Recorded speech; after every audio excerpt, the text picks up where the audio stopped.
podemos celebrar a Deus com um sentimento de alegria especial nesta noite de sexta-feira, a noite de celebração da vitória de Cristo sobre a morte. Já vamos falar sobre isso, mas antes eu quero continuar cumprimentando a família cristã, família de Deus, povo amado, bem-vindos.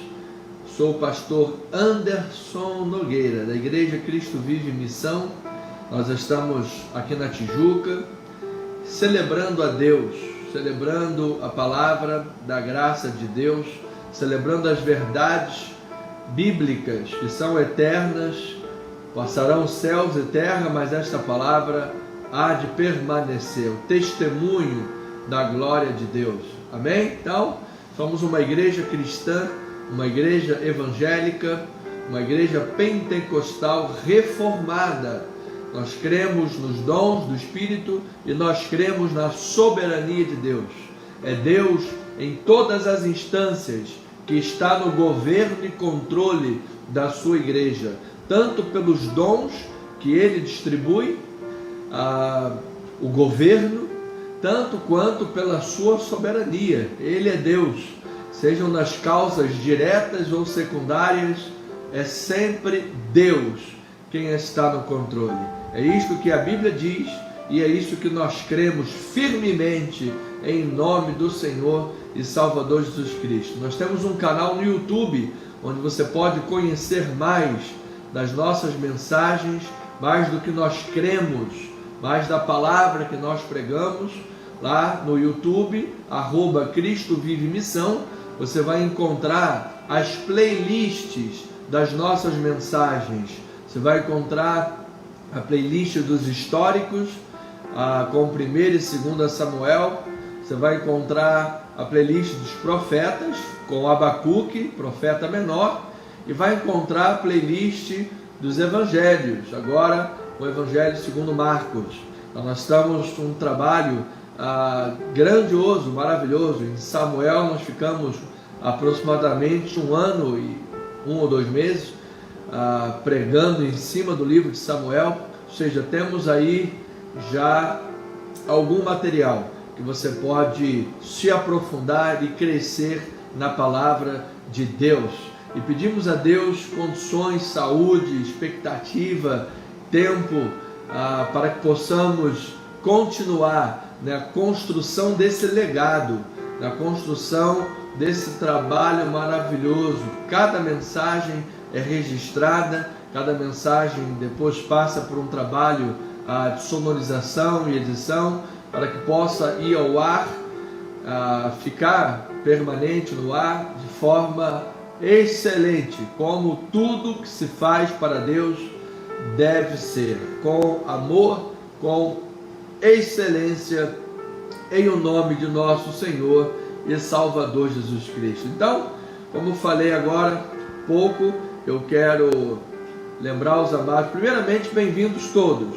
Já vi a nossa amada bispa, bem-vinda a nossa amada bispa amada, linda, eleita, amada dos nossos corações, nosso amado presbítero Jorge. A bispa é minha mãe amada, presbítero Jorge, amigo, um paizão que eu tenho no meu coração, também tanto amo. Bem-vindo. Irmã Maria do Socorro, diaconisa, amada, eleita, também oramos tanto pela sua vida, esses últimos enfrentamentos que a amada tem estado diante. Irmã Cássia, ovelhinha amada, preciosa de Jesus, tão abençoada do louvor da igreja, santa e preciosa. Irmã Sueli Andrade, ovelhinha querida e amada também dos nossos corações, que tanto prezamos e amamos. Esses são os rostinhos que eu consigo visualizar aqui na minha tela. Os outros irmãos que estão online, aqui ou no YouTube, quero mandar aqui o meu abraço carinhoso para todos. Todos são amados e importantes no corpo de Cristo, todos são valorizados, amados, bem queridos, fazem parte dessa igreja, desse corpo abençoado de Cristo Jesus, e eu tenho um prazer e uma honra muito grande de poder pastorear espiritualmente as vossas vidas e alimentando-as com o estudo da palavra de Deus, para a glória do nosso Senhor e Salvador Jesus Cristo. Amém? Deixo registrado aqui um abraço também para o irmão Lucimar, irmão Lúcio Pires. Não sei se ele está assistindo aqui ou no YouTube, ou se vai assistir a gravação depois. Tive o prazer de falar com esse amigo de longa data, da época da juventude, visão jovem, da Cristo Vive, lá nos meus idos de 13, 14 anos em diante, quando fazíamos ali o ministério, desenvolvíamos ali o evangelismo, Black Buster Evangelismo. Era uma bênção do Senhor, o projeto crescer, a sociabilidade da juventude, o grupo Palavra e Testemunho, pregávamos uma semente da noite aos sábados, o espaço livre, cuidávamos também da recepção dos jovens após o culto. Enfim, tínhamos muito trabalho, trabalho de liderança, de estudos, equipes de estudo da palavra. Quanta história, quanta coisa boa, gostosa de se lembrar. Então o irmão Lúcio me adicionou no Facebook, me mandou a mensagem, depois nós ligamos e nos falamos. Prazer imenso, em nome do Senhor e Salvador Jesus Cristo. Quero tecer uma palavra com os amados. Temos uma razão especial na noite de hoje para celebrarmos, para nos alegrarmos. Noite de sexta-feira da Paixão, noite de Páscoa, noite de celebração. Muitos confundem a Páscoa com coelhinho e com chocolate e cantam: coelhinho da Páscoa que trazes para mim. Deveria de ser ao contrário, deveria de ser cordeirinho da Páscoa que ensinas a mim. Essa é a verdadeira música da Páscoa. Páscoa não é coelhinho e chocolate, é cordeiro e sangue, é Jesus Cristo Senhor.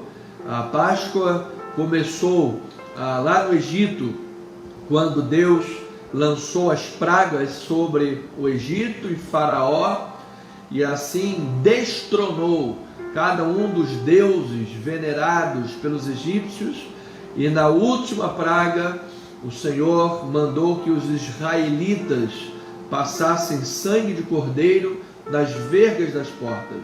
Você sabe que as vergas das portas egípcias tinham diversas inscrições com nomes de deuses, adorações, coisas da crença egípcia, dos deuses deles. Então, passar o sangue por cima era como alguém que diz: sobre qualquer outro Deus, sobre qualquer outra crença, o meu Deus é maior, o meu Deus é o único, é o Yud Re Vav Re, é o Hashem Adonai, é o Adonai Tsevaot, é o Senhor dos exércitos, é o Senhor de toda a terra, é o Deus Criador. E então, quando o anjo do juízo de Deus veio para sentenciar todos os primogênitos do Egito, ele via aquele sangue na verga das portas, ele passava por cima da casa e não aplicava ali o juízo. Então, a Páscoa começa desta palavra Pessah, que é o anjo que passa por cima e não aplica o juízo, ele dá livramento para aquela casa. Então assim começou a libertação do povo de Deus do Egito, o livramento do povo de Deus. Páscoa é livramento, é libertação. Depois, com isso, Deus mostrou àquele povo que eles tinham uma identidade, eles tinham uma aliança com Deus. Ele não era um povo escravo, ele não era um povo subjugado, ele era um povo que tinha uma aliança com Deus. E Deus os tirou com mão poderosa do Egito. E isso então a Páscoa foi a vitória grande para o povo judeu e terror para os egípcios. De igual forma, isso aponta para a nova Páscoa, a nova aliança em Cristo Jesus, porque nessa período da Páscoa em Jerusalém era um período de tremenda alegria para os judeus e de temor para os romanos, porque a cidade quintuplicava, Jerusalém, o número de frequentadores. Então os romanos tinham medo de alguma rebelião. A memória lá atrás não os deixava em paz, na verdade. E então era vitória e alegria para o povo judeu e era temor para os romanos. Então a nova Páscoa também em Cristo Jesus, a ceia do Senhor, é pão e vinho. Ela nos mostra sobre o grande livramento, a grande libertação da morte eterna. As melhores notícias do mundo, que o mundo já pôde ouvir, vieram do túmulo vazio de Jesus. Vieram daquele túmulo vazio. Ele não está aqui, ele ressuscitou. Essas foram as melhores notícias que a humanidade pôde ouvir. Jesus ressuscitou. Ele não está dentre os mortos. A ressurreição de Jesus, de fato, é o alicerce da nossa fé. Se Cristo não tivesse ressuscitado, não haveria perdão dos pecados, não haveria vida eterna. Quando nós morrêssemos, estaríamos mergulhados na escuridão da morte, da eternidade obscura. Mas como Cristo Jesus ressuscitou, lavou-nos pelo seu sangue, sim, nós temos uma identidade com Cristo. Nós somos um com Cristo, nova criatura, regenerados no Senhor, libertos do pecado, libertos da morte. Temos a garantia da eternidade. Sim, estaremos para sempre com o Senhor. Adentraremos a nova Jerusalém, dos olhos enxutas todas as lágrimas, haverá gozo e alegria em todos os corações, já não haverá morte, já não haverá doenças, já não haverão pragas, as primeiras coisas terão passadas. Tudo isso porque Jesus morreu e ao terceiro dia ele ressuscitou, de maneira que nós podemos então celebrar a Páscoa cristã. Cristo é o Cordeiro Pascal, Cristo é a nossa Páscoa, ele vive, ele reina para todo sempre. Então, como dizem os judeus, eu posso dizer hoje para os amados irmãos, com fé, aqueles que se convertem, aqueles que creem em Jesus, eu lhe digo, Hakol Beseder Baruch Hashem, ou seja, tudo está em ordem, graças ao Eterno. Amém? Assim eu declaro em o nome do Senhor e Salvador Jesus Cristo. Pois bem, família amada, preciosos de Deus, temos agora aí um momento importante ainda pela frente de oração. Antes da palavra de hoje, temos aqui a nossa lista de oração, os amados irmãos, famílias amadas, que nós oramos constantemente. Eu vou ao final do culto passar a lista para os amados pelo WhatsApp, coloco no grupo devocional, também mando para o WhatsApp particular dos irmãos.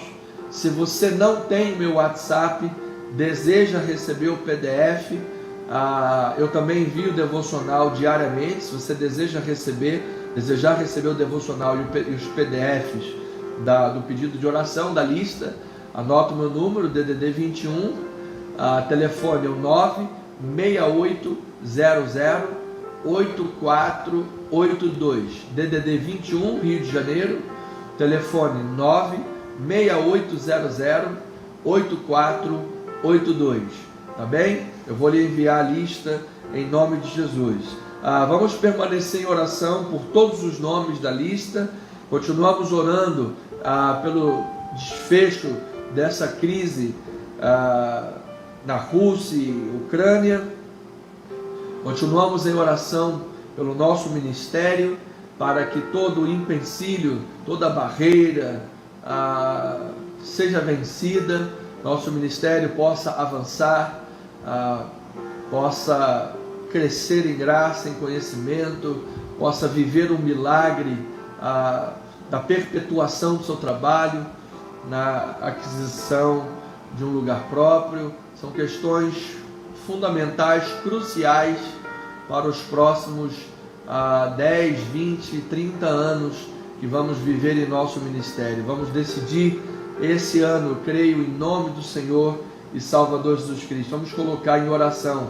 Entrou um nome novo na nossa lista, a pedido do nosso amado irmão Marcos Kleber, o irmão do abençoado Marcos Kleber, nossa ovelhinha aqui da igreja, que nós tanto prezamos, amamos em Cristo Jesus, um abençoado do Senhor.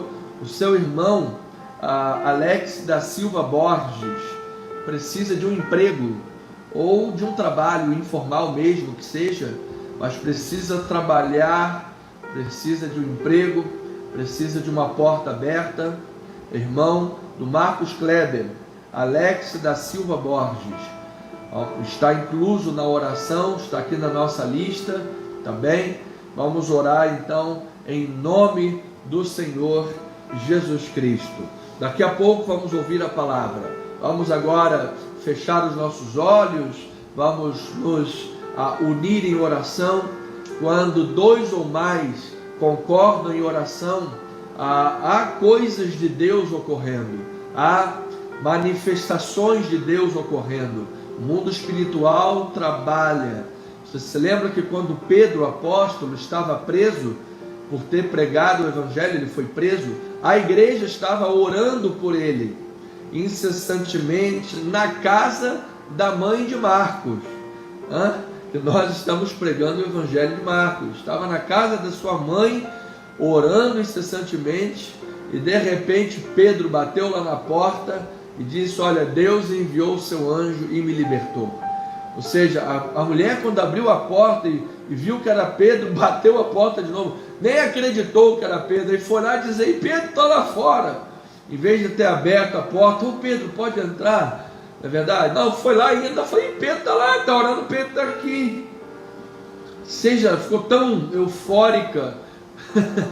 Amado, eu declaro que enquanto nós estivermos orando aqui, boas notícias irão chegar aí no teu WhatsApp, na mensagem, no e-mail. Coisas boas estarão acontecendo durante a oração.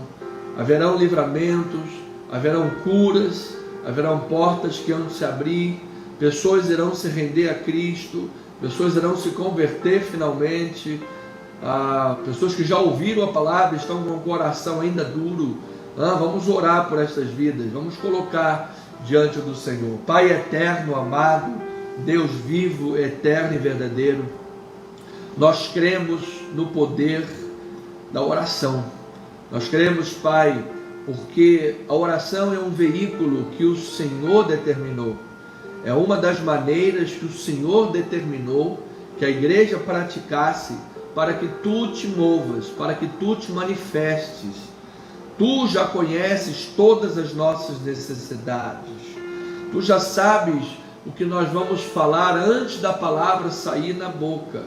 Tu és soberano de todas as coisas, mas tu deixas claro na palavra a importância de nós orarmos, porque nós precisamos passar por esse processo espiritual.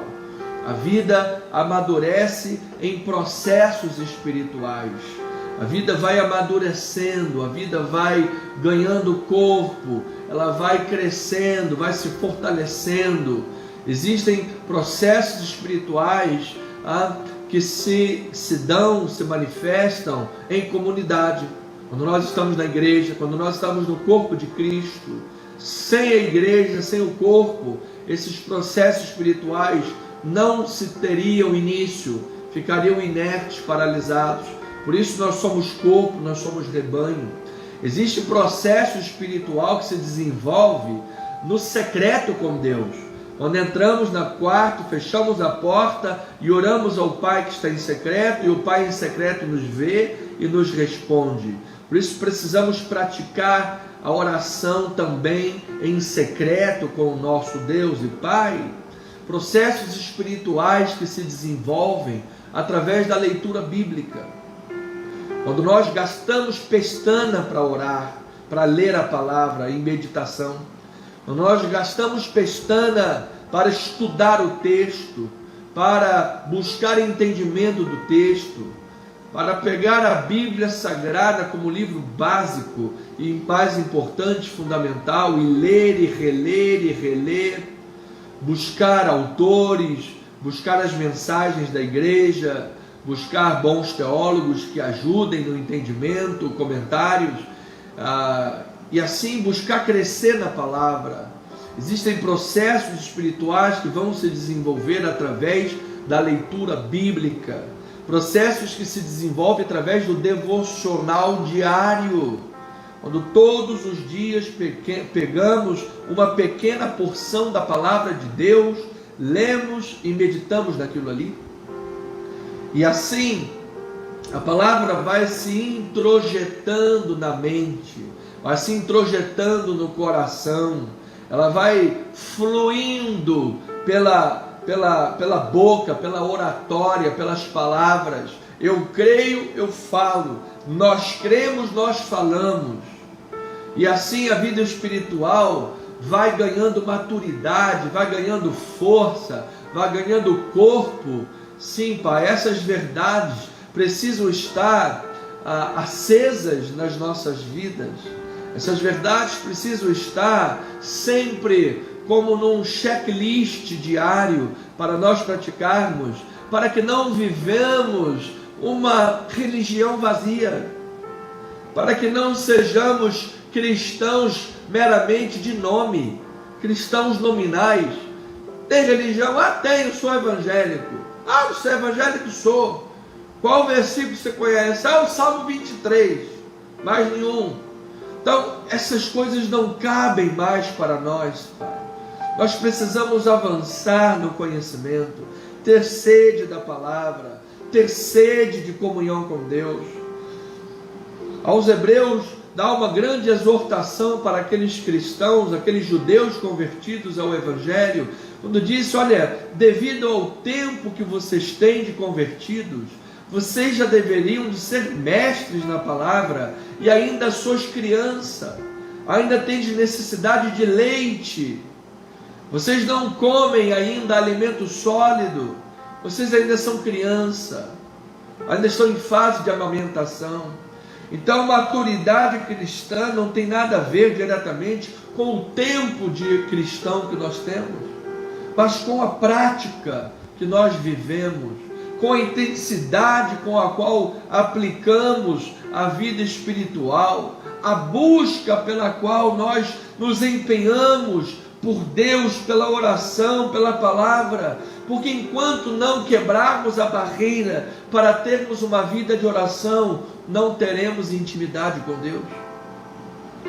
Enquanto não quebrarmos a barreira e termos leitura bíblica, teremos pouquíssimo conhecimento de Deus. E muitas das vezes, ó Pai, a igreja no mundo fica como menina agitada, levada pelo vento de heresias, de um lado para o outro, ao dessabor dos homens astutos e maus que enganam o rebanho, mercandejam a palavra, exploram a fé e a fraqueza e o momento de fraqueza e necessidade das pessoas. E as pessoas também vivem em busca de últimas revelações, de últimas profetadas, de últimas visões. Pai, um ministério de Deus, uma igreja de Jesus, não pode estar baseada nas visões, sonhos, visões e revelações do pregador tal, sonhos, visões e revelações do homem de Deus tal, do apóstolo de Deus não sei o que. Não! A igreja de Jesus não pode estar baseada em sonhos, visões e revelações de homens forenses, fora da palavra. Nós precisamos de estar baseados na Escritura. Nenhuma profecia foi dada em particular elucidação. Pelo contrário, homens santos falaram da parte de Deus, inspirados pelo Espírito Santo. Nós cremos de todo o coração que o período de inspiração bíblica já se encerrou com o cânon. Por isso nós não cremos em revelação extra-bíblia, alguma coisa que vá contra a palavra de Deus. Deus pode sim nos dirigir, nos iluminar, Deus pode falar aos nossos corações, mas nada disso pode contradizer a palavra, ou nada disso pode ser a base fundamental de um ministério, de uma igreja, porque isso se perde a igreja, nas elucubrações dos homens. A igreja se forma em torno da personalidade de um homem. Por isso no Novo Testamento havia briga, eu sou de Paulo, eu sou de Apolo, eu sou de Cefas. Não, Senhor, nós somos de Deus. Nós queremos servir a Tua obra, queremos fazer a Tua vontade, queremos estar em linha com a Tua palavra. Por isso, ó Pai, nos esmeramos pelo conhecimento de Deus, pela vida com Deus, pela intimidade com Deus, pela vida de oração, pelo bom pastoreio com as Tuas ovelhas, para que possamos, ó Pai, pastorear o rebanho de Deus, sendo instrumentos de Deus para o Teu povo, e levar o Teu povo a estar em constante crescimento e busca pela palavra de Deus.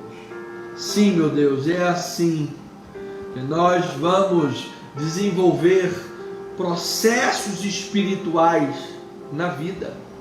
Vamos desenvolver níveis, ciclos, processos, momentos.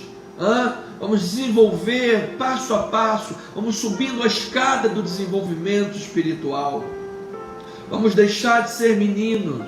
Quando eu era menino, eu pensava como menino, eu falava como menino, eu agia como menino. Agora que não sou menino, deixei as coisas próprias de menino, avançando para as coisas que estão diante de mim, prossigo para conquistar aquilo para o que fui conquistado. Ou seja, o Senhor nos conquistou para que nós tenhamos uma vida santificada. O Senhor nos conquistou para que nós tenhamos uma vida com bom testemunho. O Senhor nos conquistou para que nós tenhamos uma vida como evangelistas, pregadores da palavra, pescadores de almas. Então nós prosseguimos para conquistar esses objetivos, pois para eles fomos conquistados por Cristo Jesus. Então prosseguimos como santos e irrepreensíveis no Espírito, prosseguimos na santificação. Como convertidos e regenerados, com um bom testemunho, prosseguimos na evangelização. Assim, Senhor, o santo continue a santificar-se, diz a palavra, buscando os dons, os melhores dons, diz Pedro.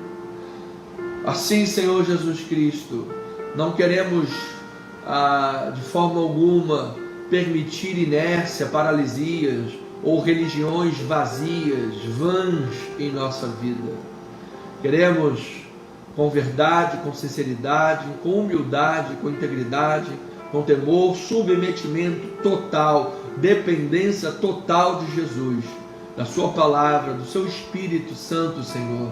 Ó meu Deus e Pai, queremos buscar crescimento em graça e em conhecimento, crescimento como obreiros aprovados para o louvor da Tua glória. E para isto também, Senhor, como corpo de Cristo, oramos uns pelos outros, oramos pela liderança da igreja, pelos pastores, presbíteros da igreja, diáconos, para que a nossa liderança da igreja esteja sempre firme, esteja sempre ativa, seja sempre buscando crescer em Cristo Jesus, unida, com o mesmo objetivo. Oramos pela liderança, oramos pelo pastor da igreja em nome de Jesus. Oramos, Senhor, para que vitórias venham, para que realizações aconteçam, para que haja crescimento sempre em Cristo Jesus, para a glória do Senhor. Oramos pelas famílias, pelos membros, os presenciais e aqueles que moram distantes da igreja, mas sempre estão conosco nas nossas lives também. Oramos por cada uma dessas pessoas e famílias representadas, para que estejam sendo bem alimentadas pela palavra, para que sejam bem pastoreadas e cuidadas em o nome do Senhor Jesus Cristo. Então, Colocamos diante de Ti, Senhor, cada um dos nomes: Alexander Nogueira, Marilene Almeida, Andréia Silveira, Irmã Luzia, Tereza Andrade, Marcos Palhares, Roberto Monteiro, Márcia Cristina, Sueli Fabiane, Deise Almeida, nossa amada bispa, Vinícius Machado, Neuza Lopes, Terezinha Tinoco, Luísa Andrade, Márcia Torres, família Beninca, Geilda Pereira, Bruno Vilela, Pedro e Cláudia, e o irmão Alex da Silva Borges, que entrou hoje na oração. Colocamos todos esses nomes e questões diante de Deus em oração, pedindo com muitos rogos, Senhor, que a Tua graça se multiplique nessas vidas, de forma tremenda, de forma grandiosa. Grandes coisas de Deus aconteçam em cada uma dessas vidas.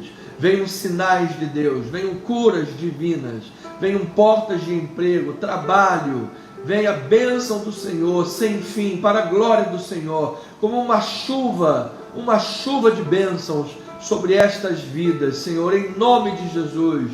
Há gente me ouvindo e orando nesta hora, gente fiel a Deus, fiel no seu testemunho, fiel com a sua palavra, fiel nos seus compromissos com Deus, fiel em tudo com o Senhor Jesus Cristo e na sua obra, Senhor. Então eu te peço em nome do Senhor Jesus Cristo, que elas possam superar problemas, vencer barreiras e dar grandes testemunhos na obra do Senhor, para a edificação própria e a edificação do corpo de Cristo Jesus.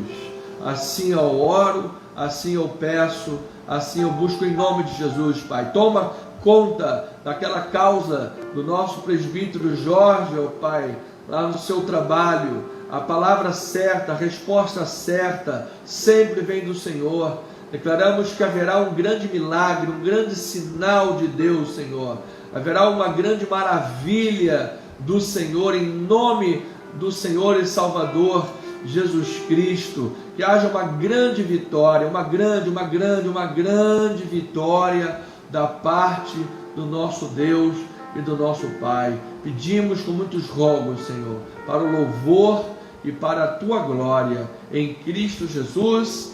E o povo amado de Deus, em concordância, diga amém, amém e amém. Louvado seja o nome do Senhor Jesus Cristo. Pois bem, minha família amada, temos agora esses próximos minutos importantíssimos para lançar fundamentação à palavra de Deus. Eu quero dar alguns segundinhos para você. Se talvez ainda você não pegou a sua Bíblia, pegue agora a sua Bíblia. Quando nós chegamos no momento da palavra, é momento de ter a Bíblia aberta na sua frente. E depois de escolher o texto, não feche a Bíblia, permaneça com ela aberta até o final do culto. A mania de fechar a Bíblia normalmente é quando o pregador lê lá um versículo e depois não abre mais a Bíblia. A pessoa já vai lá, fecha, guarda, bota dentro da bolsa. Não é o nosso costume. Nós vamos ler a palavra, vamos estudar a palavra. Então a palavra é o nosso manual de vida para a glória do Senhor. Se você ainda não se inscreveu no canal, faça agora. YouTube @Cristo Vive Missão, tá bem? E divulgue o canal da igreja para que nós possamos dar o entendimento ao algoritmo que o que nós estamos falando aqui é importante e fique sempre lá em cima para que todos vejam, em nome do Senhor Jesus Cristo, amém? Pois bem, sem delongas, vamos agora abrir a palavra de Deus, amados, no capítulo 3, versículo 7 do livro de Marcos. O tema desta noite: cuidado e compaixão, com unção e capacitação para o cumprimento da missão. Oh, que palavra maravilhosa, hein? Marcos 3, versículo 7, diz assim a palavra do Senhor, até o 19: seguiu da Galiléia uma grande multidão, também da Judéia, de Jerusalém, da Idumeia, da além de Jordão e dos arredores de Tiro e de Sidom, uma grande multidão, sabendo quantas coisas veio ter com ele.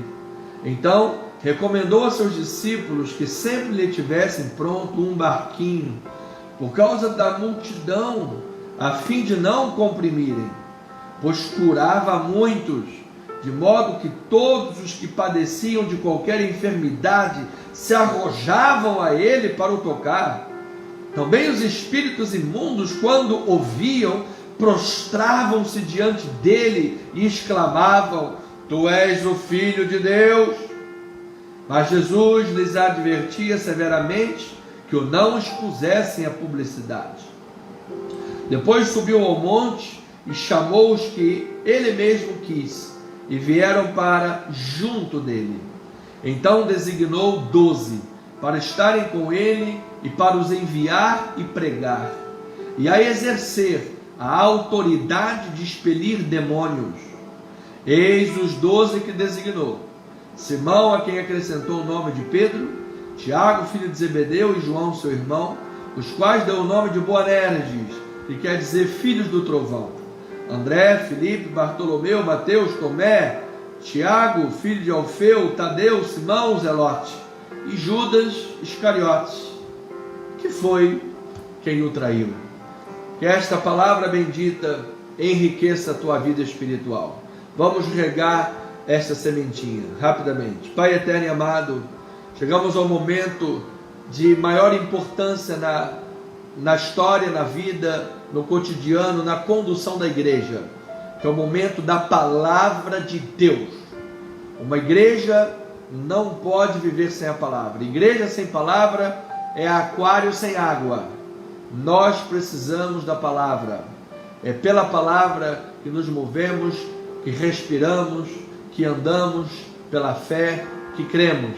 Portanto, Senhor, ilumina agora os olhos do nosso coração, para que compreendamos a nossa herança e esperança em Cristo Jesus, para que possamos olhar as entrelinhas da palavra, estudando com a iluminação que o Senhor nos concede, e assim aprendamos valores, princípios espirituais que venham a reger de forma bem fundamentada as nossas vidas, e possamos crescer na missão, crescer com o objetivo de cumprir a missão.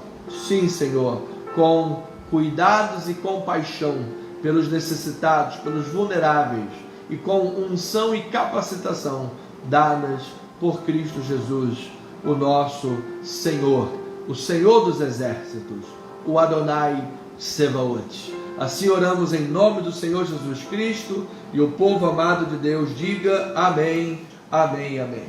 Minha amada família espiritual, Igreja de Cristo, santos e preciosos de Deus,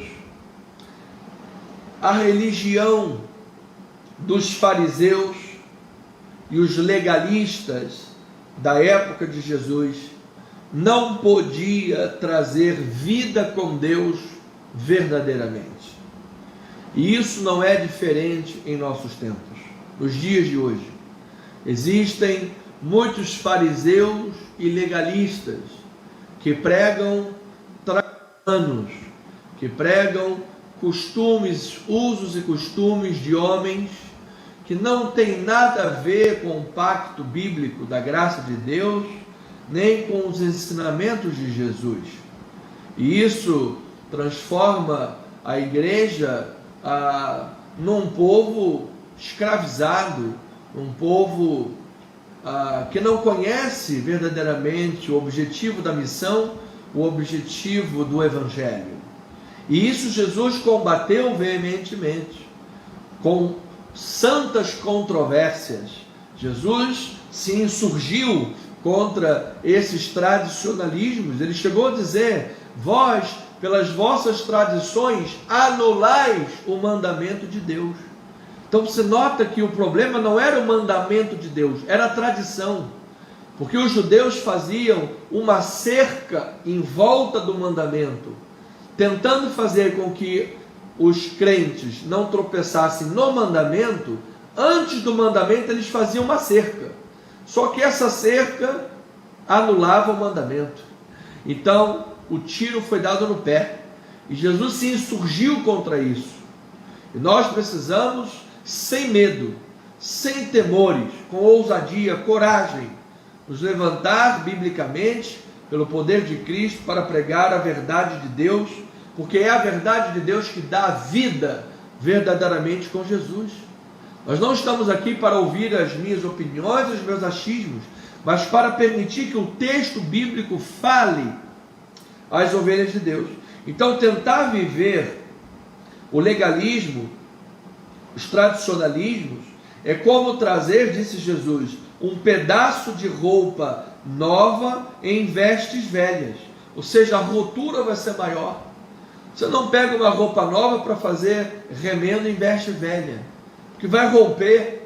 A rotura, o rompimento vai ser maior e vai estragar tanto o resto da roupa velha quanto a roupa nova vai embora. Não se põe vinho novo em odres velhos, porque vai romper e você vai perder o vinho. Então, em Jesus, o reino de Deus chegou de uma nova maneira, com princípios espirituais que irrompem no meio da igreja. E é somente nessa nova realidade do reino de Deus, em Cristo Jesus, que nós podemos, em primeiro lugar, adorar a Deus em espírito e em verdade. Nós não adoramos mais a Deus com usos e costumes legalistas. Não é isso que Deus espera de nós. Nós fomos chamados para adorar em espírito e em verdade. Em segundo lugar, reproduzimos Cristo Jesus perante o mundo, com a palavra, com o evangelho, é que nós de nosso Senhor Jesus Cristo.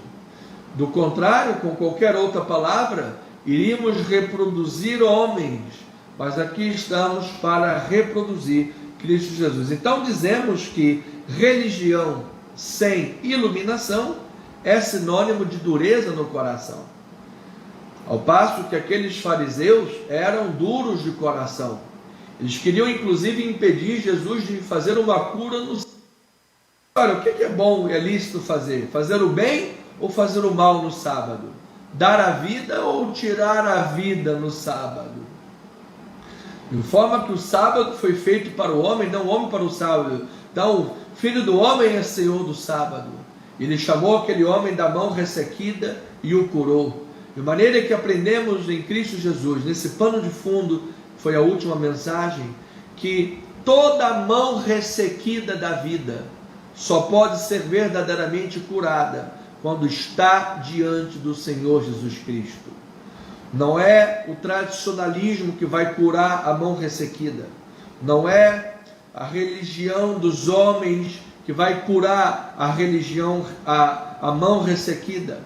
Toda doença, enfermidade, toda mão ressequida nesse mundo é curada ante a presença do Senhor e Salvador Jesus Cristo, com a sua palavra, com a sua doutrina nova, novo vinho em odres novos, a estrutura da palavra de Deus pregada com fidelidade. É assim que Jesus se move, é assim que Ele cura. Então, ovelhinhas amadas, em Jesus temos descanso, temos adoração, temos Estamos terminando aqui o pano de fundo para entrar no texto. No capítulo 3, versículos de 1 a 5, diz assim: de novo entrou Jesus na sinagoga, e estava ali um homem que tinha a mão ressequida, uma das mãos ressequidas. E estavam observando a Jesus para ver se o curaria em dia de sábado, a fim de o acusarem. Veja, amado, a que ponto chegou a religião, a dureza do coração, como a religião vazia endureceu o coração daqueles homens. Amado, precisamos pensar em nossas igrejas nisso também, porque quando entra alguém sujo na igreja, quando entra alguém mal cheiroso na igreja, qual é o nosso comportamento? Qual é o nosso comportamento? Claro que não podemos permitir que pessoas desrespeitem o culto e baguncem o culto, que é lugar de adoração. Mas se entra alguém necessitado, senta lá no cantinho dele para ouvir a palavra, tão somente ouvir a palavra. Qual é o nosso comportamento? Precisamos amar, receber, cuidar. Então diz assim: e disse Jesus ao homem da mão ressequida: venha para o meio. Então lhes perguntou: é lícito salvar a vida ou tirá-la? Mas eles ficaram em silêncio, como é próprio da religião, amado. A religião não tem resposta para as pessoas. Quando a pessoa vai lá e não tem o milagre, baguncem o culto, que é lugar de adoração. Vai embora. Você não tem fé. A religião não dá resposta, ela fica em silêncio. Agora, olhando-os ao redor, indignado e condoído com a dureza de seu coração, disse ao homem: estende a mão. Estendeu-a, e a mão lhe foi restaurada. Louvado seja Deus. Você veja que Jesus tem autoridade e poder. Perante Ele, amado, está a vida. Com Ele, Ele é a vida. Então, se você me ouve nesta hora, afastado da igreja, você que se decepcionou com homens, olha, amado, você não vai achar a igreja perfeita. Você sabe disso, um teólogo, assim, se você achar uma igreja perfeita, não vá para ela, não vá. Por quê? Por quê? Porque se você for para ela, você vai estragar essa igreja. Ou seja, amado, não existe igreja perfeita. Se você olhar no espelho, você vai ver uma pessoa imperfeita.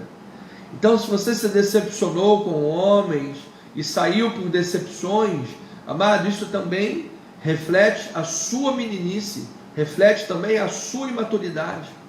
Você precisa estar na obra do Senhor por amor a Deus, e precisa querer estar ali para melhorar. Precisa buscar na liderança da igreja, conversar com a liderança da igreja para crescer, para melhorar. Algumas lideranças não querem ouvir ninguém, isso é verdade. A gente tenta, a gente busca, a liderança remarca 3, 4 vezes, não aceita, e depois liga para a tua casa, xinga todo mundo, não quer saber e te expulsa da igreja.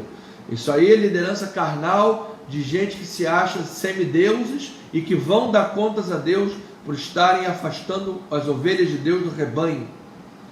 Você precisa estar na casa do Pai, somando, sabendo que há problemas, mas ali na igreja, no corpo de Cristo, com a palavra sendo pregada, sim, amado, mãos ressequidas serão curadas pelas chagas de Cristo, vidas serão restauradas. E se você me ouve e está nessa condição, afastado, sentindo a vida ressequida, sentindo como sequidão e estio, já não tem mais brilho na vida de oração, já não tem mais aquele elan, aquele brilho, aquele gozo, alegria da salvação, é hora de você voltar à palavra, volte à congregação, volte à comunhão dos irmãos. Ovelha não pode ficar somente pela internet, ovelha não pode ficar excluída do rebanho. Precisamos estar dentro do corpo, como igreja de Jesus, como família cristã.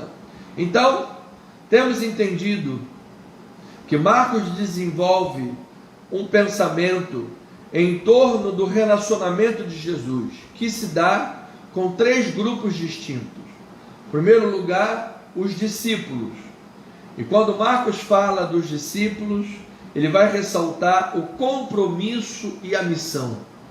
Como Jesus vai apertando o parafuso dos discípulos, às vezes com um coração tardio. Eles não entendiam muito bem, e Jesus falava e repetia, explicava a parábola com todo o amor e paciência, e às vezes exortação, para que esses discípulos tivessem compromisso e tivessem comprometimento para cumprir a missão, compromisso com Jesus e com a missão. Também Jesus desenvolve o seu relacionamento com as multidões. As multidões, ele fala da popularidade de Jesus e das curas que Jesus fazia. de maneira que as multidões vinham ter com Jesus, porque sabiam o que Jesus fazia, sabiam que Jesus curava, sabiam que Jesus multiplicava pães e peixes. De fato, amado, Jesus multiplica pães e peixes. De fato, Jesus abre porta de emprego. De fato, Jesus cura enfermidades. De fato, Jesus liberta das drogas. De fato, Jesus liberta, cura, e Ele faz obras maravilhosas. Mas eu vou lhe dizer, permaneça na presença de Jesus, não pelo que Jesus faz, mas pelo que Jesus é na sua vida. Jesus é o Salvador. Ele te libertou do pecado, Ele limpou você do pecado, Ele é o teu Salvador e é o teu Senhor. Por isso, lá na frente vamos ver que as multidões foram embora. Quando Jesus começou a falar do julgamento e apertou o parafuso das multidões, elas foram embora. Alguns discípulos foram embora também. E Jesus virou para os 12 e disse: vocês querem ir embora também? E aí os 12 falaram: ó Senhor, para onde iremos, se só Tu tens as palavras da vida eterna? Então nós precisamos avaliar os nossos corações. Estamos na obra de Deus, buscando o Senhor somente pelo que Ele faz, ou pelo que Ele é? Amado, é claro que Jesus se torna galardoador dos que o buscam. Não tem problema nenhum na cura, pelo contrário, é bênção, na porta que se abre, na promoção do emprego, o aumento do salário, o dinheiro atende a tudo, diz a palavra, é bênção. Inclusive com o dinheiro você financia o Evangelho e a pregação do Evangelho. Mas nós precisamos estar atentos que o dinheiro é nosso servo, as coisas materiais são nossas servas. O nosso intento único, maior e total da vida deve ser agradar o Senhor Jesus Cristo, fazer a vontade de Deus. E o terceiro grupo são os líderes religiosos. Esses líderes sempre com rejeição e oposição ao ministério de Jesus. Aqui, como vimos, eles estavam observando Jesus para ver se ele curaria no sábado, a fim de terem com o que o acusar. Depois que Jesus curou e fez a obra, o milagre, a bênção e o bem, eles saíram dali para tramar com os herodianos como haveriam de matar Jesus.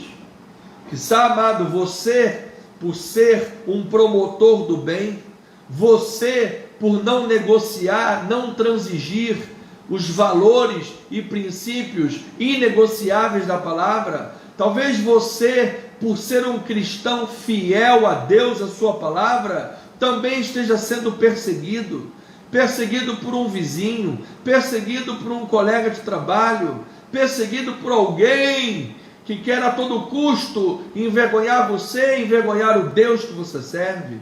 Amado, tu és bem-aventurado quando chora, porque Jesus vai te consolar. Você é bem-aventurado quando é perseguido, porque grande é o teu galardão em Cristo Jesus. Pelos teus inimigos, ore, quiçá para que eles sejam convertidos, quiçá nesta noite um Saulo de Tarso se converta, quiçá nessa noite um Jacó mentiroso se transforme em Israel, grande pregador da palavra de Deus. Sim, quiçá grandes obras de Deus sejam feitas nesta noite na vida de pecadores arrependidos, transformados em evangelistas em nome de Jesus. Então, nesse momento do texto, Marcos se concentra na autoridade compassiva de Jesus, que cura todos que vêm até Ele. Em segundo lugar, no controle absoluto que Jesus exerce sobre a igreja, e por isso Jesus elege uma liderança. Em terceiro lugar, Marcos lança a luz ao discipulado, que acima de tudo é tornar-se semelhante a Cristo. E em quarto lugar, ele mostra que os discípulos exercem em sua missão a autoridade do próprio Senhor Jesus Cristo, que Ele próprio conferiu. De maneira que a ideia central do texto que nós estamos estudando é, mais uma vez, Jesus saiu do contexto urbano para ministrar junto ao mar da Galileia, onde ele curou enfermos e demonstrou autoridade sobre todos os poderes, expelindo demônios, curando enfermidades, mostrando que o reino de Deus já havia chegado. E ao mesmo tempo nós vemos no texto que há um avanço, um segundo estágio do discipulado, em que Jesus elege, capacita 12 discípulos e os torna o novo Israel restaurado, mostrando: eu os capacito para vencer as hostes do mal, eu os restauro para expelir demônios, para curar enfermidades, eu os restauro para pregar o evangelho do reino. Você se lembra que 400 anos Deus ficou em silêncio? O período intertestamentário entre o Velho e o Novo Testamento, Deus ficou em silêncio, não houve nenhuma palavra profética. E agora Jesus vem e fala aos discípulos: eu os restauro. Agora não mais haverá silêncio, agora vocês vão ser pregadores da palavra. Agora vocês serão pescadores de homens. Oh, aleluia! Eu sei que alguém está dizendo agora aí: fala Deus, fala Deus. Deus está falando. Ele está nos fazendo pescadores de homens. Então, amados, no cumprimento da sua missão, Jesus é compassivo e cura todos aqueles que vão até Ele. Veja no versículo 7 a 10 do capítulo 3. Retirou-se Jesus com os seus discípulos para os lados do mar. Mas dos lados do mar eram os lugares de batalha, lugares de enfrentamento. A maior parte do ministério de Jesus foi desenvolvido às margens do mar da Galileia. Quando você vê Jesus indo para as margens do mar, ele está indo para enfrentar uma batalha, para curar enfermidades, para expelir demônios, para libertar pecadores, perdoar os seus pecados. Seguiu da Galileia uma grande multidão, também da Judéia, Jerusalém, Idumeia, da Arém do Jordão, dos arredores de Tiro, de Sidom, uma grande multidão, sabendo quantas coisas Jesus fazia, vieram até com ele. Então recomendou a seus discípulos, versículo 9, que sempre tivesse pronto um barquinho por causa da multidão, a fim de não comprimirem, pois curava a muitos, de modo que todos que padeciam de qualquer enfermidade se arrojavam a ele para o tocar. Aleluia! Jesus era compassivo. Jesus tinha cuidado pelos necessitados. As pessoas sabiam que onde Jesus estava, ele estaria cuidando dos necessitados, cuidando dos vulneráveis, dos excluídos, dos marginalizados, dos enfermos, dos leprosos, dos cegos, dos coxos, daqueles que não tinham mais esperança. Jesus estaria dando esperança para eles, com os seus cuidados e com a sua compaixão, curando, tendo com a sua autoridade. Então, amados, Jesus se preocupa não apenas com o lado espiritual da humanidade, mas também com a pessoa como um todo. Ele demonstra cuidado e ele ministra ao corpo em sua totalidade. Do grego, esta palavra corpo é soma, ou seja, é tudo o que constitui a pessoa. Jesus está interessado nos teus sentimentos. Jesus está interessado em libertar você do sentimento de culpa. Jesus está interessado em curar as mágoas que você tem carregado, pesadas, nos teus ombros. Jesus está interessado em libertar você de algum estigma que você traz desde a sua infância. Jesus está interessado em tirar todas as amarras que prendem você à vida velha. Eis que tudo se fez novo na sua vida. Você é uma nova criatura em Cristo Jesus. E é assim que nós, Igreja de Cristo, precisamos ministrar ao indivíduo, de forma que alcancemos as ovelhas nas suas dimensões física, mental, social e espiritual. E como é que podemos fazer isso, meu bispo? Como é que podemos alcançar o ser humano nas suas mais diversas dimensões? Como é que podemos imaginar os estigmas que essa pessoa traz desde a sua infância, o sentimento de culpa, o sentimento de prisões existenciais Como é que nós podemos fazer esta obra tão grandiosa? Quando pregamos a palavra de Deus, quando pregamos com fidelidade a palavra de Deus. A palavra de Deus é santa. Não é misturar a palavra com autoajuda, não é misturar a palavra com mensagem de coaching, não é misturar a palavra com o executivo, pragmatista, pastor executivo, não é misturar a palavra com o guru da esquina. A palavra é suficiente, a palavra é inerrante, a palavra é poderosa, a palavra é santa, a palavra é viva, a palavra é eficaz, a palavra é lâmpada para os pés, a palavra é luz para os nossos caminhos. A palavra é a verdade de Deus. A palavra tem poder para discernir os intentos e propósitos do coração. Sim, ela é a palavra de Deus. Esta palavra que nos dá condições para atingir tamanha missão de levar ao alcance da obra restauradora da compaixão de Jesus em todas as dimensões do ser humano. No cumprimento da sua missão, Jesus escolhe líderes para abençoar a igreja com uma liderança fidedigna à missão, uma liderança fidedigna ao propósito de Cristo Jesus, uma missão radical de evangelização, de libertação, de pesca de homens transformados pecadores em santos de Deus. Então no versículo 14 a palavra diz: então designou 12 para estarem com ele e para os enviar a pregar. Aleluia. Note que em Efésios 4:8 o apóstolo Paulo adapta o Salmo 68:18 para afirmar que Deus concedeu dons à igreja como dádivas. Ou seja, os líderes da igreja são chamados por Deus e entregues à igreja como dádivas da graça divina. Você se lembra que lá em Jeremias ele disse: darei pastores segundo o coração de Deus que vos apacentem. Então, quando Deus levanta líderes, esses líderes são dádivas de Deus, são presentes de Deus para a igreja. Quem é a ovelha de verdade que não ame o seu pastor? Quem é a ovelha de verdade que não seja grato pela vida de seu pastor? Que ore pela vida do seu pastor? Então, nós vemos que Jesus escolhe, comissiona, capacita e envia os discípulos na missão determinada por Deus para eles, enviados para pregar. Então, cada líder da igreja é um agente do céu capacitado e enviado para glorificar a Deus em todas as suas obras junto ao rebanho.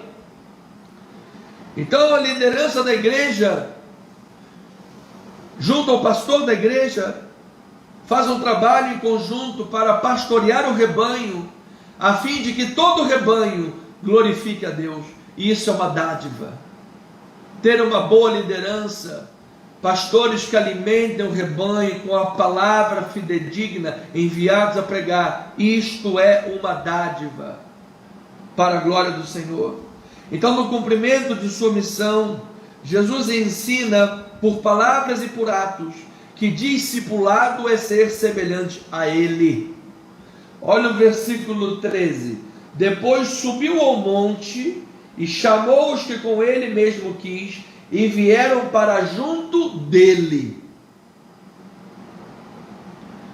Quanto mais próximos de Deus, quanto mais próximos de Jesus, mais nos parecemos com Ele. O meu povo está sendo destruído porque lhe falta conhecimento. Conhecimento a dois níveis: conhecimento intelectual, quanto mais eu leio, conheço a palavra, e conhecimento relacional. Esse era o espírito do hebraísta que escreveu o livro, o profeta. É conhecimento bíblico e conhecimento relacional. Então, junto de Jesus, Jesus deixou a multidão, subiu a encosta de um monte, nomeou os 12, e estes seriam as pessoas mais próximas dele. Então esse monte ele se tratava de um lugar ermo, afastado das multidões. Era um retiro espiritual para que os discípulos tivessem tempo a sós com Jesus. Amados, nós pregamos e discipulamos pessoas para torná-las semelhantes a Jesus. Para torná-las semelhantes a Jesus. Em Efésios 4,13, Paulo diz que nós devemos atingir a medida da plenitude de Cristo. Ou seja, Deus não aceita um compromisso parcial. Muitos dão a sobra da sua vida para Deus. Ah, quando eu for velho, sabe, quando eu já não tiver mais hormônios, aí eu sirvo a Deus. Ah, é? Você quer dar a sua sobra para Deus? Deus não aceita. Deus quer a tua vida hoje. Deus quer tudo de você. Deus quer o teu coração. Caso já você esteja na terceira idade me ouvindo, Deus quer o teu coração, amado. É hoje o dia da tua conversão. Não espere para amanhã, no dia do suspiro final, porque o bandido da cruz se converteu lá no amém. Você não sabe se vai ter um amém. Você não sabe quando dormir se você vai abrir o olho. Deus quer sinceridade, Deus quer verdade na tua entrega para Ele. Deus não aceita restolho, Deus não aceita compromisso parcial. Olha, essa parte aqui da Bíblia eu creio. O Senhor é o meu pastor e nada me faltará. Essa eu acredito. Tamo junto, tamo junto. Agora naquela parte que diz assim: apresenta o teu corpo para cultuar a Deus, não falta, não deixa de congregar. Ou ainda, trazei todos os dízimos à casa do tesouro. Ih, bispo, essa aí não, essa daí não é comigo não. Meu negócio é outra coisa, sabe? Não, bispo, não. Deus não aceita compromisso parcial. Deus quer de nós uma entrega total. Devemos imitá-lo em todas as áreas da nossa vida. Em nome de Jesus, seja crente, semelhante a Jesus, no teu casamento, na relação com os teus filhos. Você não pode ser um pai castrador, uma mãe que humilha seus filhos, que, sabe, sei lá, maltrata seus filhos, e depois achar que está na igreja tudo bem com o Senhor, aleluia. Você não pode ser um profissional dentro da empresa que fala mal do chefe, fala mal de todo mundo, faz fofoca para todo mundo. Todos os seus colegas de trabalho sabem que você é um fofoqueiro, é uma fofoqueira, é uma língua de elefante, tromba de elefante.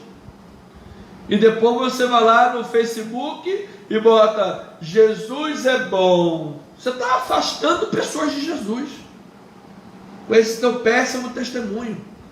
Você está dizendo, é esse Jesus aí, daquela pessoa lá que vive dando mau testemunho?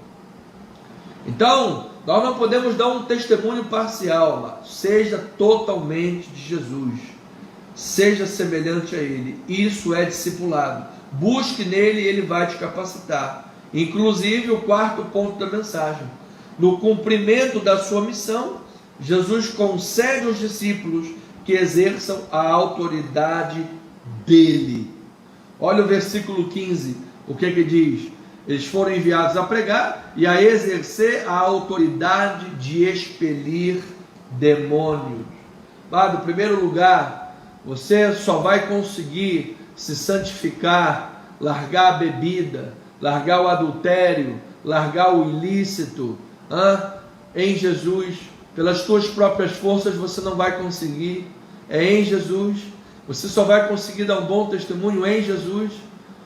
Depois que eu parar de fumar eu vou para a igreja. Não, venha fumando mesmo, que Jesus vai te libertar aqui na sua casa, em nome do Senhor. A autoridade de Deus vai te libertar, a palavra vai te encher do Espírito Santo.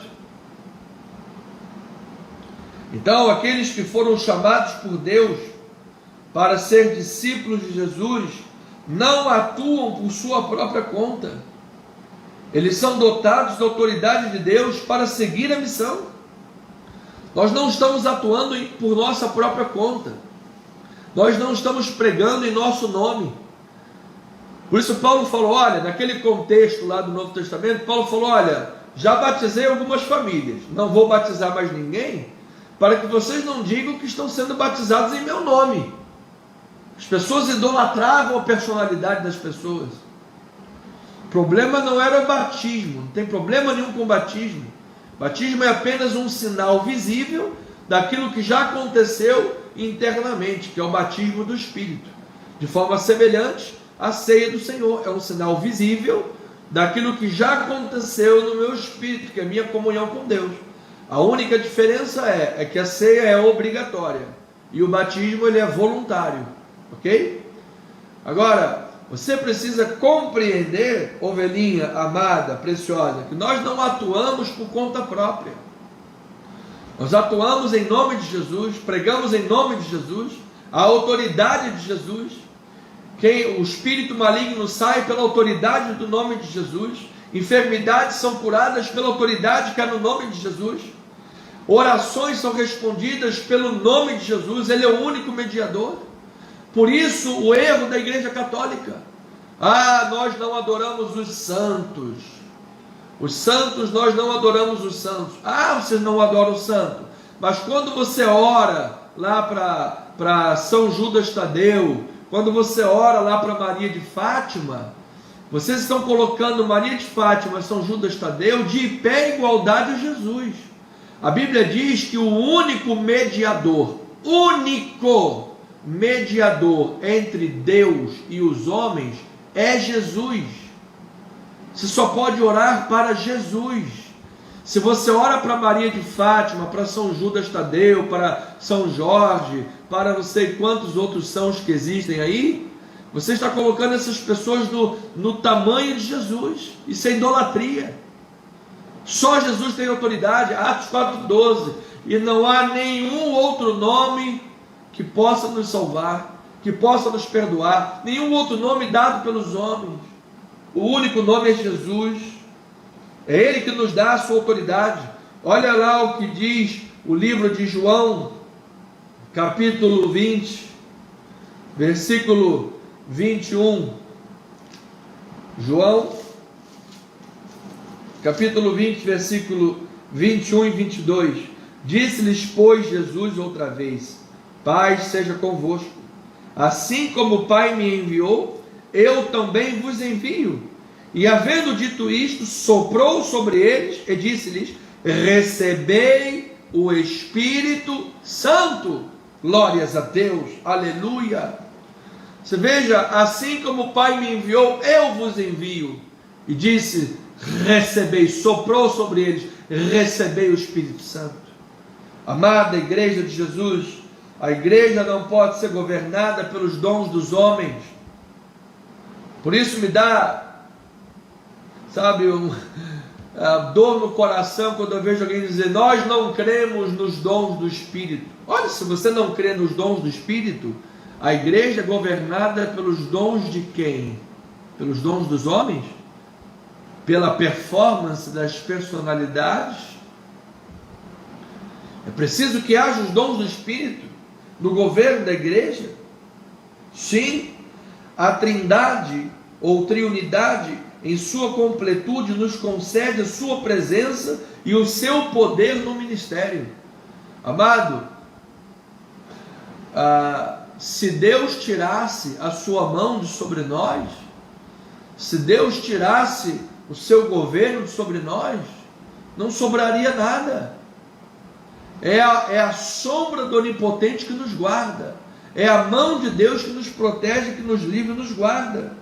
E é debaixo da presença de Deus, do poder de Deus, que nós exercemos o ministério, pregamos a palavra e declaramos que Jesus é o Senhor dos senhores, seja em qualquer instância da vida, para a glória de Deus.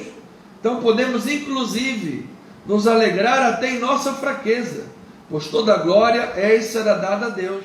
Veja que Deus é especialista em pegar vasos de barro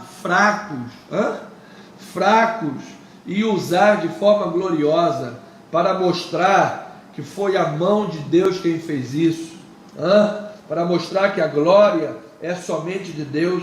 Veja em 2 Coríntios 11, versículo 30: se tenho de gloriar-me gloriar-me-ei no que diz respeito à minha fraqueza. O Deus e Pai do Senhor Jesus Cristo, que é eternamente bendito, sabe que não minto. Ele vai dar o seu testemunho. Em Damasco, o governador preposto, o rei Aretas, montou guarda na cidade dos damascenos para me prender, mas num grande cesto me desceram por uma janela da muralha abaixo, e assim me livrei das suas mãos. Louvado seja. Paulo está dizendo: na minha fraqueza eu não poderia sair daquela cidade com vida. Na minha fraqueza não havia expectativa para que eu me libertasse das mãos dos meus inimigos, mas glórias a Deus, que Ele me livrou das mãos dos inimigos. Aleluia! Louvado seja o Senhor. Capítulo 12, versículo 5, depois versículo 9. De tal coisa me gloriarei, não porém de mim mesmo, salvo das minhas fraquezas. Versículo 9. Então Deus me disse: a minha graça te basta, porque o poder se aperfeiçoa na fraqueza. De boa vontade, pois mais me gloriarei nas fraquezas, para que sobre mim repouse o poder de Cristo. Pelo que sinto prazer nas fraquezas, nas injúrias, nas necessidades, nas perseguições, nas angústias, por amor de Cristo. Porque quando sou fraco, então é que eu sou forte. Olha, amado, eu quero me dirigir nesses 4 minutos finais a você que está em profundo sofrimento, você que está em fraquezas, você que está numa queda livre e não sabe como se livrar desses laços de morte, esses laços de pecado que amarraram a sua vida de tal maneira que você não se vê com esperanças para se libertar. Comece a se gloriar em Deus, porque na fraqueza o poder de Deus se aperfeiçoa. Na fraqueza, por amor de Cristo, você glorifica o nome do Senhor. Na fraqueza, Deus te fortalece. Na fraqueza, Deus providencia recursos para que o milagre aconteça. Paulo estava preso em Damasco, não havia esperanças para ele, ele seria morto, provavelmente apedrejado. Mas, por um cesto, Deus colocou pessoas ali, fiéis, para descê-lo por uma muralha, e ele foi livre das mãos dos seus inimigos. Oh, amado, se você está diante de impossibilidades, se você está diante de questões maiores do que você, diante de fraquezas, que as pessoas dizem, ele não tem esperança, ele não tem condições, e é evidente que ele não tem condições. Deus é poderoso para fazer o milagre nesta hora, e isso se chama a autoridade que Deus nos conferiu para cumprir a sua missão. Aleluia! Então, ovelhinha amada, eu concluo dizendo que ele designou 12 pessoas. O que isso significa, amado? Ele estava vendo o grupo, ele estava vendo a igreja, ele estava vendo o corpo. Na igreja de Jesus não há espaço para glorificar personalidades, para exaltar ou adorar personalidades. Há diferentes papéis de liderança, papéis de governo, papéis de pastoreio, papéis da ovelha. Mas o único que recebe a glória é o Senhor Jesus Cristo.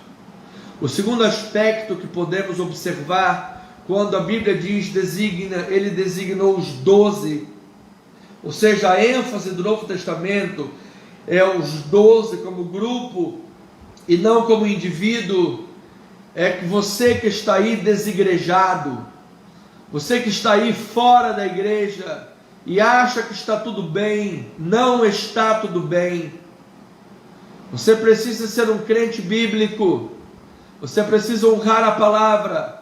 Uma andorinha só não cumpre a missão. Uma andorinha só não faz verão. Você precisa estar no rebanho. Você precisa estar no corpo. Você não pode estar aí fora da igreja atirando para todo lado. Pessoas que outrora já foram até pastores, presbíteros, diáconos de igrejas e agora estão por aí pela internet disparando letrinhas contra ministérios e igrejas, falando mal da igreja. É um tonto. É um tonto. E paro por aqui para não pecar com as minhas palavras. Igreja de Jesus é rebanho, é corpo, é constituída por Deus, é organismo vivo. Então a escolha desses 12, inclusive, é surpreendente, pois eles eram individualmente fracos, politicamente marginalizados, sozinhos nada podiam, mas como corpo de Cristo, guiados e enviados por Jesus Cristo, eles deram início à grande missão de evangelizar o mundo. Louvado seja o nome do Senhor. Pois eu creio de todo o meu coração que nas igrejas que Deus levantou à volta do mundo, e aí incluo a nossa igreja, levantada por Deus, com uma missão de glorificar a Deus, nós daremos continuidade à missão de evangelizar o mundo para a glória do Senhor Jesus Cristo. Para a glória do Senhor Jesus Cristo. E no cumprimento então de sua missão, Jesus é compassivo e cura a todos que vêm diante dele. Diante de Jesus hoje tem a cura, a restauração da sua vida, amado. Ele é compassivo para te perdoar e te libertar dos seus pecados. No cumprimento de sua missão, Jesus escolhe líderes para abençoar a igreja, líderes para se dedicar na pregação da palavra. Eles foram enviados a pregar. Por isso eu agradeço a Deus pela igreja que me proporciona a possibilidade de viver para estudar a palavra e pregar a palavra. Líderes para abençoar a igreja. No cumprimento da missão, Jesus ensina que discipulado é ser semelhante a Ele, é parecer-se com Cristo, é ser compassivo como Cristo, é pregar a palavra como Cristo, é levar a palavra dele no poder do Espírito Santo. Jesus concede aos discípulos, em quarto lugar, que exerçam a autoridade dele no cumprimento da missão. Amado, eu declaro a autoridade de Deus em nossas vidas, a autoridade de Deus para curar enfermos, a autoridade de Deus para expelir demônios, se eles aparecerem, a autoridade de Deus para pregar o Evangelho, a autoridade de Deus para irrompermos nesse mundo com a palavra do vinho novo, palavra do reino, palavra da graça de Deus. Então nós vemos aqui, nesse texto, um avanço no discipulado, em que Jesus, de forma compassiva, amorosa e poderosa, elege e capacita 12 discípulos, os torna como Israel restaurado, ou seja, capazes de evangelizar, ungidos e revestidos da autoridade de Deus, para pregar a palavra, expelir demônios e implantar o reino de Deus. Servos que não recuassem no cumprimento da missão, servos de Deus que levassem aos necessitados e aflitos, em primeiro lugar, o pão do céu, que descendo do céu dá vida ao mundo. Em segundo lugar, os cuidados em todas as dimensões, através do bom pastoreio bíblico, cuidados com a mente da pessoa, fazendo uma limpeza na mente, regenerando, renovando. A palavra diz que nós temos renovação mental pela palavra. Rogo-vos, irmãos, pelas misericórdias de Deus, que apresenteis o vosso corpo por sacrifício vivo, santo e agradável, que é o vosso culto racional. E não vos conformeis com esses séculos, mas transformai-vos pela renovação da vossa mente, para que experimenteis qual seja a boa, agradável e a perfeita vontade de Deus. Sim, Quando pregamos a palavra, atendemos às necessidades mais diversas, necessidades mentais, emocionais, físicas, espirituais, sociais. A palavra de Deus é a maior promotora de mudanças e transformações na sociedade e no mundo e nas vidas individuais.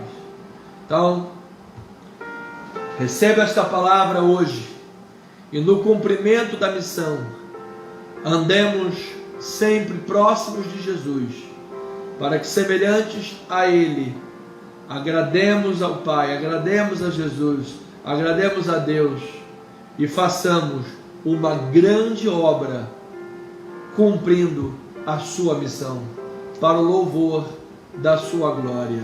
Amém? Então eu declaro uma noite abençoada para a sua vida. Você tenha aí uma noite de sono maravilhosa.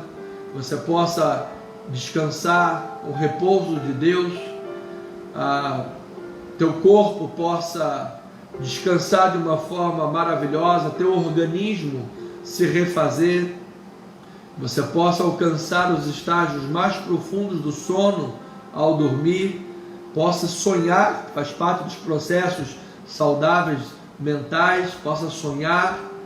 Você possa acordar amanhã pela manhã cheio, transbordante da alegria, da muita alegria, do gozo, do regozijo que vem do Senhor Jesus Cristo.